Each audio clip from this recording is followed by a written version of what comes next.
ka qenë korespondent i La Stampës në lindjen e mesme, dhe në momentin e fillimit të luftës ka dalë në një intervistë të La Seta dhe ka thënë dy fjalë. Ju nuk e keni parasysh fuqinë shkatruese të ushtrisë ruse, nuk është duke përdorur në Ukrainë asnjë të njemitën e forcës shkatruese, e kam parë unë në Alepo, ka thënë. Së dyti, ka thënë, kush është ky zotria këtu? Ka thënë, ky është një leck për t'u hequr tutje. Unë dua, Putini thotë, unë dua bisedime me presidentin e Shtetet Bashkuara, sepse dua të rindaj edhe një herë zonat e influencës.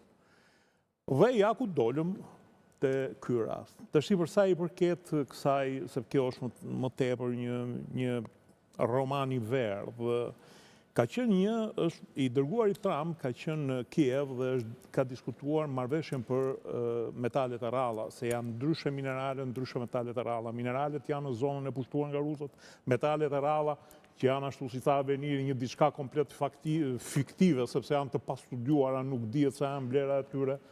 Dhe Trump e ka hedhur si një mënyrë për të dalë nga premtimi elektoral që u ka thënë shiko, se unë vërtet po angazhohem në luftën në Ukrainë në kundërshtim me atë që thash gjatë fushatës, por po marrim 500 miliardë mbrapa, cilat nuk dihen sa janë. Edhe ka thënë që do ndaloj luftën. Po mënyra për të ndaluar luftën është nëpërmjet duke vendosur pistoletën mbi tavolinë dhe të vazhdoj vijën logjike se kollaj është për të ndalur luftën. Në fushatë elektorale bën premtime të ndryshme. Problemi është pastaj sa do t'i mbash dhe mund të thuash 24 orë, po të kërkon edhe 24 muaj e punë. Atëherë ka qenë një i dërguar special i tij, Keith Kellogg, në Kiev që ka diskutuar marrëveshjen e metaleve të ralla. Është rënë dakord, është mbyllur e gjitha. I ka thënë, hajt afirmosim, jo, i ka thënë, do të afirmos në mënyrë, i ka thënë, me Vencin dhe me Rubion. Ka vajtur në mënyrë, Venci dhe Rubion nuk janë ndaluar, e kanë bërë me dorë, dhe kur kanë vajtur në shtëpinë e bardhë, 22 minutat e para takimit kanë qenë shumë të ngrohta, formale, njëri tjetër. Mos harroni që është një takim i kërkuar nga Zelenski, jo i kërkuar nga Shtëpia e Bardhë. Dhe pa prit, mas në minutën e 42, kur do flitej për këtë, ky plas sherrin dhe ju tregon amerikanëve që shiko se jam unë që po ju mbaj, se për ndryshe ata kalojnë në oqeanin e ju vinë aty.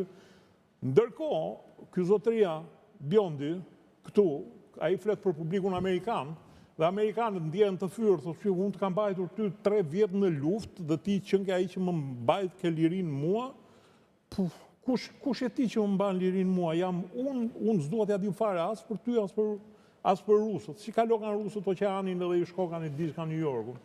Dhe këtu ka plasur sherri pastaj. Ka plasur sherri, një sherr i denj vetëm për ndonjë studio 2 lekëshe shqiptare, sepse mënyra se si është sjellur Zelenski është skandaloze, të paktën nga pikpamja diplomatike. Unë kam bërë një artikull sot, 13 shkelje skandaloze i kam gjetur unë. Kush e di sa mund të gjej dikush tjetër? Për shembull.